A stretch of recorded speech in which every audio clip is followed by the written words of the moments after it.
Oi, gente, voltando aqui nesse novo vídeo sobre bariátrica.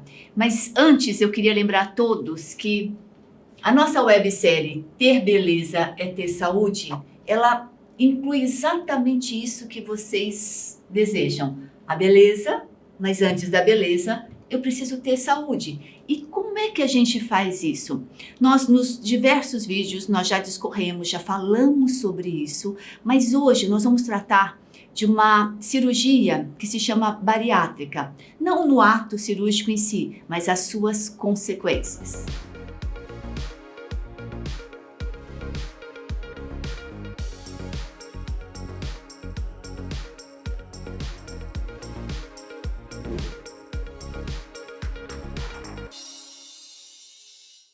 Nós vamos abordar hoje duas situações. Se você já fez a cirurgia bariátrica, então nós teremos que ter a consciência do que fazer pelo resto das nossas vidas. A suplementação, sem dúvida nenhuma, vai ser o enfoque para você que já fez a cirurgia bariátrica. Mas se você não fez a cirurgia bariátrica e pretende, está pensando em fazer, vamos ponderar, vamos avaliar como é que isso, será as consequências, o que você terá que fazer e se isso realmente vale a pena. Na minha opinião de médica, eu diria que não vale a pena. Se você já fez, paciência, siga o que eu vou te orientar. E siga, claro, sem dúvida nenhuma, os médicos que vocês estão, foram submetidos, os médicos que orientaram vocês a fazerem a cirurgia e que vocês precisam ter esse acompanhamento. Mas o nosso enfoque maior nesse vídeo é para que você desista de fazer essa cirurgia se você ainda não fez. De uma maneira geral, se nós pensarmos nesse tema, por que engordamos, nós vamos estar indo na raiz do problema. A raiz do problema está no aumento da insulina.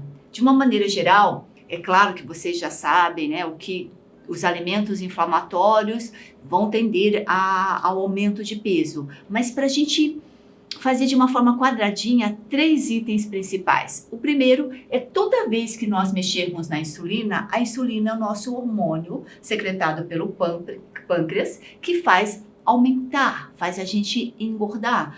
Por quê? Porque olha aqui, quem é que mais estimula a liberação da insulina? Os carboidratos refinados. O que é carboidrato refinado, doutora?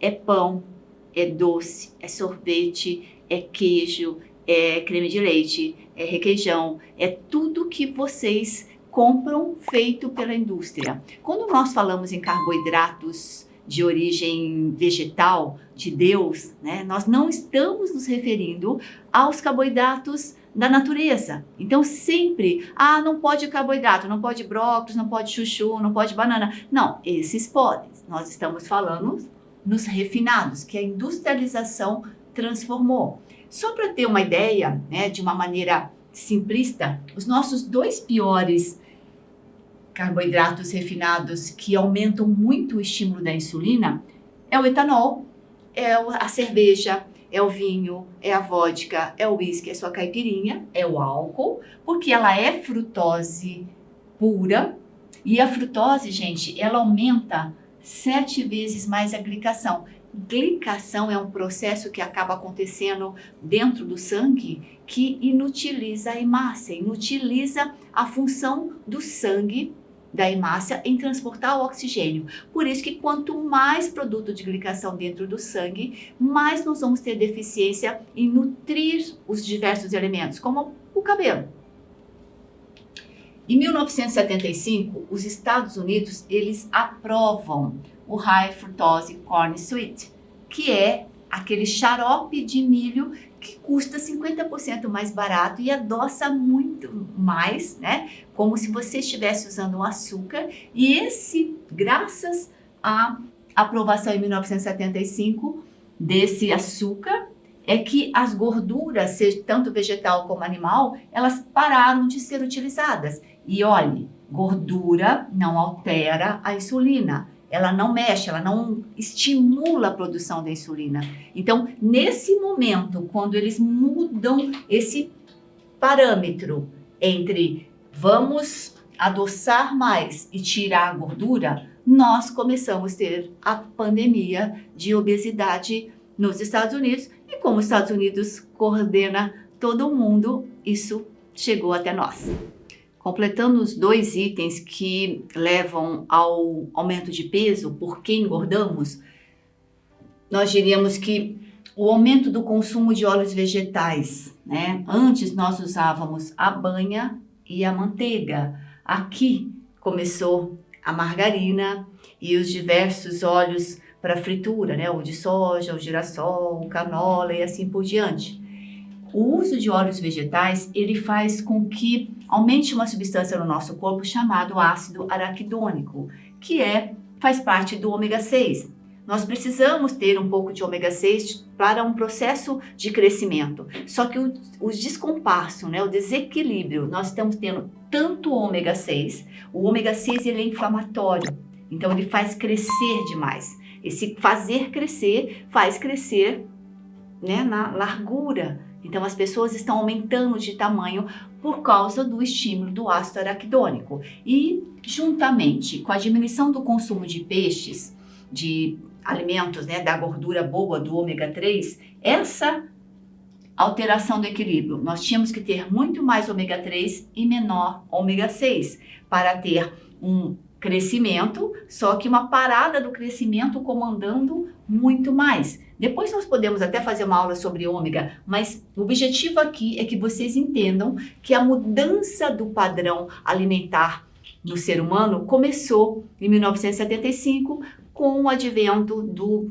doce, né? Da frutose, do tudo docinho. Então, tudo que tem muito sabor docinho, os famosos carboidratos que viram açúcar no sangue, fez com que a gente aumentasse. Fora parar, né, essas mudanças. Por isso que eu deixo que a única coisa que eu libero no leite e derivados do leite é a manteiga, porque a manteiga, e eu utilizo também, eu utilizo uma manteiga sem sal, porque a manteiga, para aqueles que não têm problema de alergia ao leite, né, no meu caso eu sou hipersensível, mas não sou alérgica, a manteiga é uma gordura, e essa gordura, quando você pega 1 litro de leite, você bate, você separa a gordura do líquido, então isso é muito bom, dá para usar. E a banha, né? A banha de porco, ela também é muito boa para ser utilizada. O abacate, nós entramos, algumas gorduras boas são interessantes, mas esses óleos vegetais foram o nosso grande problema.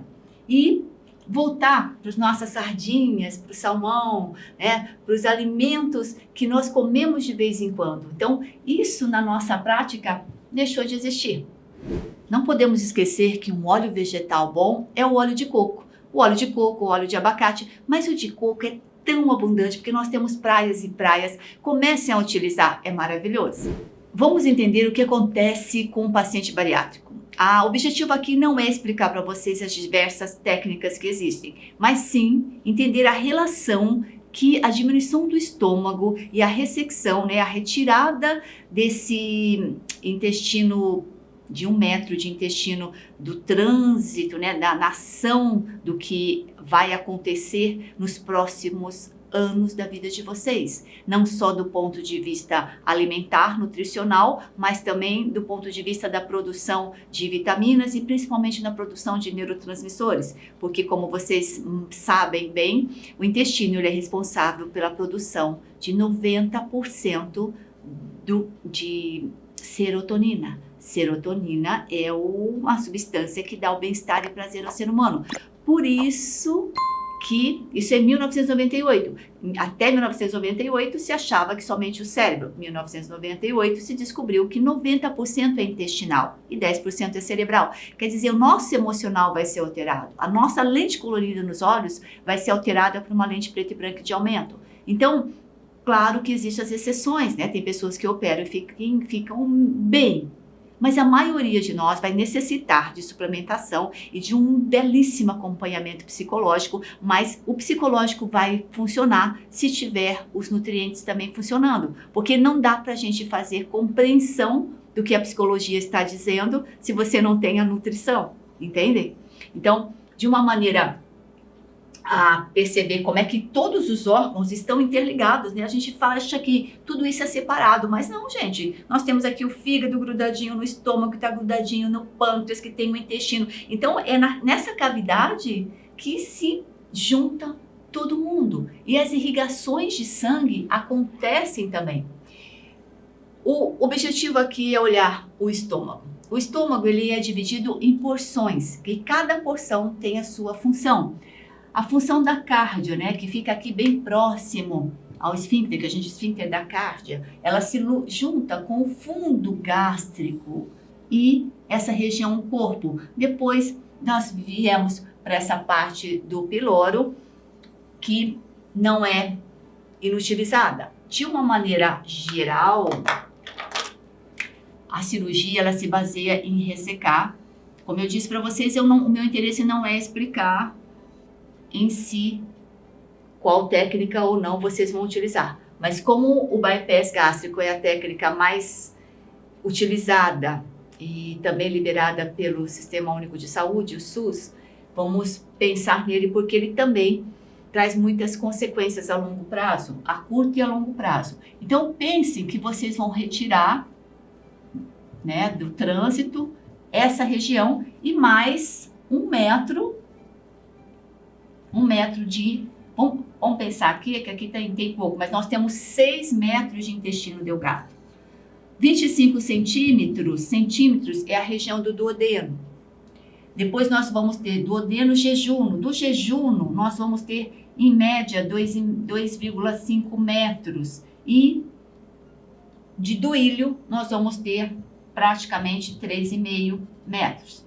Então, é metros, não, mais ou menos 6 metros, ok? Então, 1 metro do intestino vai pegar duodeno e parte do jejuno vão ser inutilizados. É a região onde nós temos a absorção, né? A grande absorção de minerais, de vitaminas, de proteínas. Nós já começamos no estômago, mas ele se processa principalmente aqui. Porque quando nós comemos a comida, ela chega, né? O alimento, a carne que vocês mastigam, elas chegam aqui e todo esse sistema tem um segmento.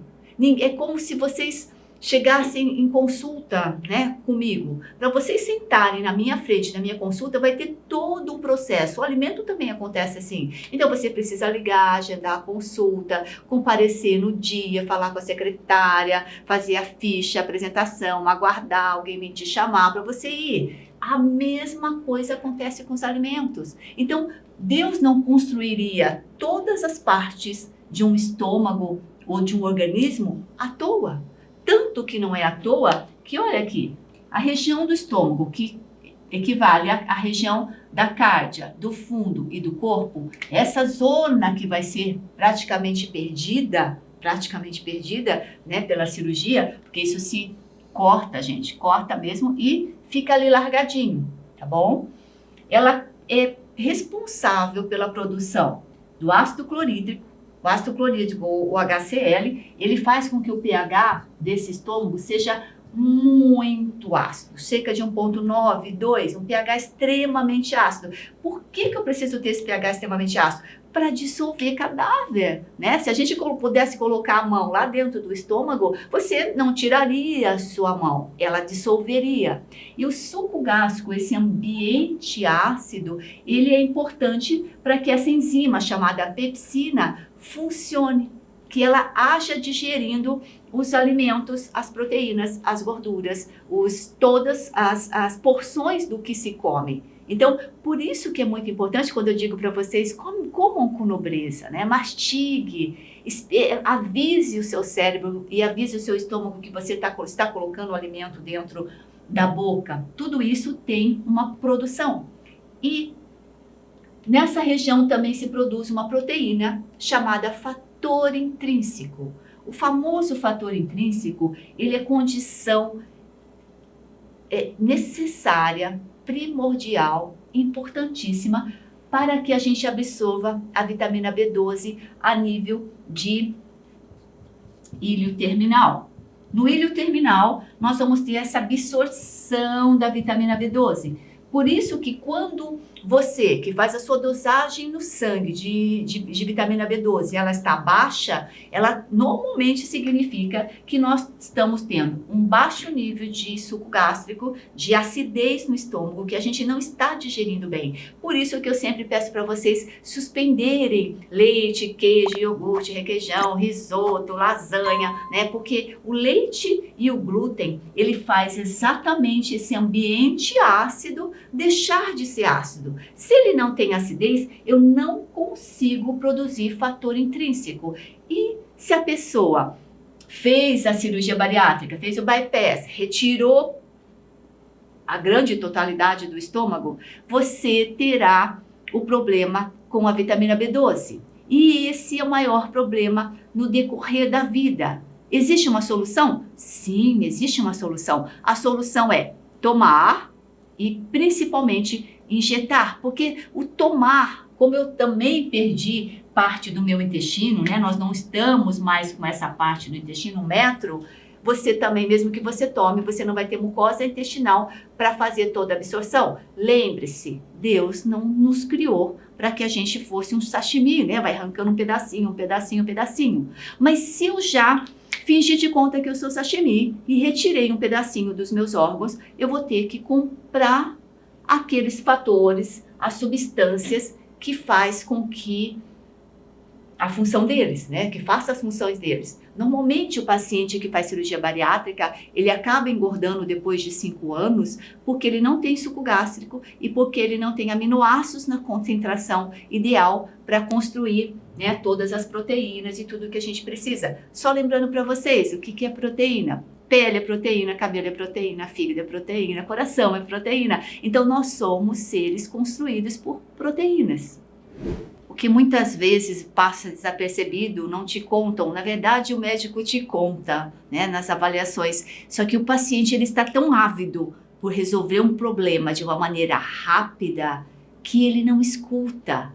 E é por isso que você precisa me escutar, entender que nossas consequências, principalmente com a ausência, né, de uma parte, da maior parte do estômago, vai ocasionar a deficiência de fator intrínseco, que vai dificultar a absorção da vitamina B12. Lembrando a todos, né, que nós já temos os vídeos sobre vitamina B12. A vitamina B12, o ideal é que ela esteja maior ou igual a 700. Maior ou igual a 700, pode, doutora, ser 1.200, 1.500, 1.800, 2.000? Deve. Só que não deve ser menor que 700. E é isso que é importante. Então, independente de ser defeito a bariátrica ou não, nós temos uma deficiência sim, porque nós já temos uns hábitos inflamatórios, né, de alimentação inflamatória também ruins. Então, mas perante uma cirurgia bariátrica, nós vamos enfrentar particularmente 2 problemas. Um problema sanguíneo e um problema neurológico. O neurológico também tem a ver com o intestino, lembra? O intestino, nosso segundo cérebro, ele é o primeiro cérebro emocional e é o segundo cérebro em termos de comando. A anemia perniciosa foi assim denominada por diminuição da vitamina B12, e quando nós temos essa diminuição da B12 menor que 700, acontece uma baixa da produção de hemácias. Lembra? A hemácia, ela é a célula que transporta a proteína hemoglobina, que se liga a ferro, que se liga ao oxigênio. Então, nós ganhamos oxigênio no pulmão, o coração bombeia e esse oxigênio vai para o cérebro, vai para o dedão do pé, depois ele tem que voltar fazendo esse ciclo. Nós já estudamos sobre hemograma, mas o particular é que se você está no limite inferior na quantidade de hemácias, você tem também uma deficiência de B12. Ou o RDW está muito alterado. Lembra? Volta lá para os exames laboratoriais, série hemograma. Se eu já tenho um baixo nível de hemácia, eu também vou ter baixa hemoglobina, baixo ferro e baixa oxigenação. E o fator intrínseco, ele também tem muito a ver, né? O fator intrínseco, mas principalmente o intestino, com a absorção de ferro. Por isso que o paciente bariátrico, ele precisa ter um segmento bastante importante e precisa ter uma certa quantidade de aporte financeiro para poder suplementar, sempre da melhor maneira possível, porque é disso que vai resultar uma saúde integral. Ou, eu quero, só me preocupo com uma flacidez de corpo, que eu quero fazer uma cirurgia, que eu quero eliminar toda essa flacidez que eu adquiri, né, durante anos e anos. Porque qual que é o grande problema da flacidez pós-bariátrico? É que o aumento de peso foi conseguido por anos e anos. É uma gravidez crônica que vem de anos e anos aumentando. Só que quando se retira o estômago e parte do intestino, o emagrecimento que vai acontecer com 30 dias de alimentação líquida, uma dieta pastosa líquida, porque senão arrebentam os pontos. Se você fizer uma cirurgia, você terá que fazer 30 dias de uma alimentação líquida. Se você não fez cirurgia e você deseja emagrecer, se você fizesse uma alimentação também nesse estilo, você também emagreceria, sem ter que ter o risco dos pontos arrebentarem, o alimento sair pela cavidade e provocar inflamação e provocar óbito. Gente, eu já tive pacientes que foram a óbito porque resolveram fazer a cirurgia de bariátrica. Então, isso não é alguma coisa que acontece por aí. Não, ele acontece aqui no nosso consultório. Por isso que é algo de extrema responsabilidade. Se você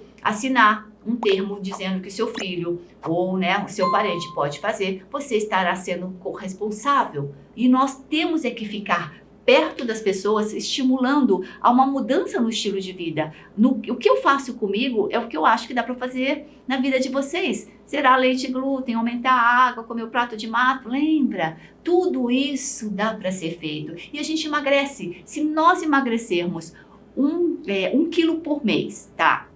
Por um ano eu vou emagrecer 12.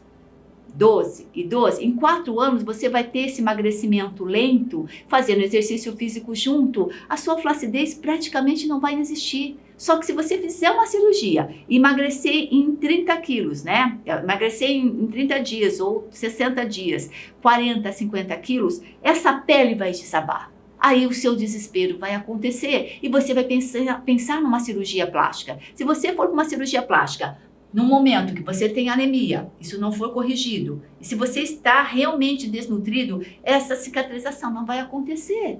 Então os pontos da mama vão abrir, os pontos do abdômen vão abrir, e eu vejo isso acontecer todos os dias. É por isso que nós precisamos alertar. Nada na vida acontece de uma hora para outra.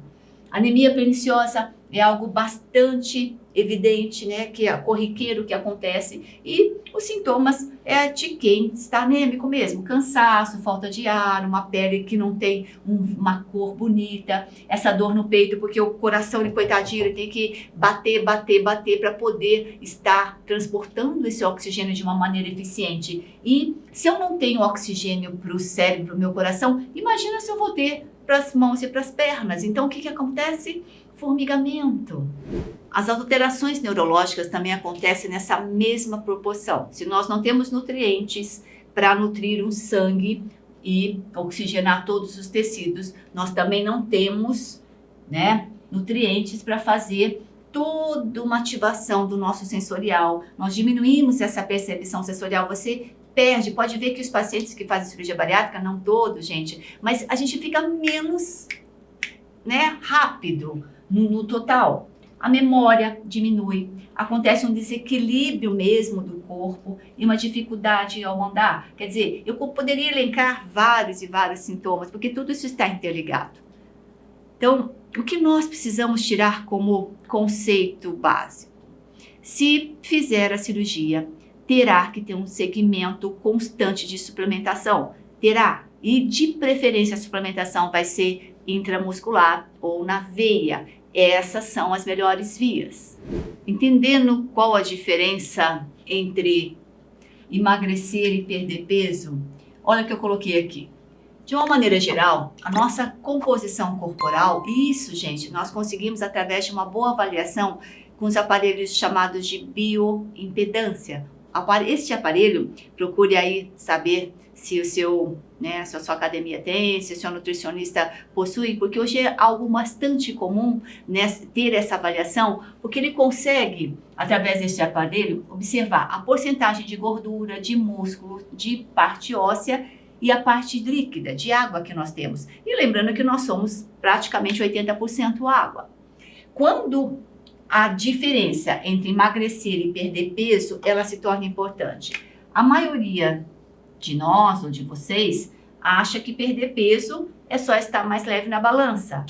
Quando isso acontece, isso é uma maneira errada. Quando isso acontece, é porque nós estamos perdendo músculo e ossos. A cirurgia bariátrica, ela tem esse fator bastante evidente, né? Uma perda muito grande de grande quantidade de peso em um ano e meio, tanto que chama-se o primeiro ano até um ano e meio do ano mágico do pós-bariátrico, que mesmo que ele coma errado, que ele beba álcool, que ele coma o leite condensado, que ele faça todas as suas falcatruas, ele vai continuar emagrecendo, porque é um processo de desnutrição ocasionado por ter retirado parte do estômago, a totalidade do estômago e 1 metro do intestino. Então, esse 1 ano e meio vai acabar, o seu ano mágico vai acabar, porque aí depois o estômago é o órgão que consegue aumentar 20 vezes mais o tamanho que ele tem. Então é o órgão que tem maior capacidade de se distender. E é por isso que normalmente depois de 5 anos você acaba perdendo o seu resultado. Por isso que eu indicaria que vocês avaliassem sempre com um profissional, né, com uma equipe multidisciplinar, com um nutricionista, com o seu cirurgião e principalmente com o seu personal e com a psicóloga, para ter isso em mente. Emagrecer é manter sempre baixo o nosso percentual de gordura. Lembra que a gordura é que aumenta tanto nas vísceras como nos órgãos, né? No culote, nos braços. E é isso que nós precisamos. Por que nós engordamos? Volta ali. Então, nós precisamos ter em mente isso. Eu preciso me manter emagrecido porque eu vou diminuir a gordura. Não simplesmente porque eu vou perder músculo, ter a sarcopenia, que acontece, né, naturalmente, mas não é algo que deva ser considerado como normal. Então, acompanhe o seu pós, ou mesmo que você não tenha feito a cirurgia bariátrica, graças a Deus, tomara que não tenha feito, para a gente começar a tomar uma atitude agora e ter um futuro melhor. Um futuro nós começamos decidindo hoje que a gente quer mudar. 0 leite, 0 glúten, beba água, faça aquela rotina antes do prato preferido, a água, a fruta, o prato de mato, com a concha de feijão, uma proteína e depois vá para o prato preferido. Quer dizer, eu sei que isso funciona e eu sei quais os danos que você vai ter depois com uma cirurgia bariátrica. Se já tem, paciência, nós vamos estar seguindo e orientando vocês nos próximos vídeos também como é que a gente pode fazer uma suplementação sempre visando o melhor, sempre visando o seu melhor.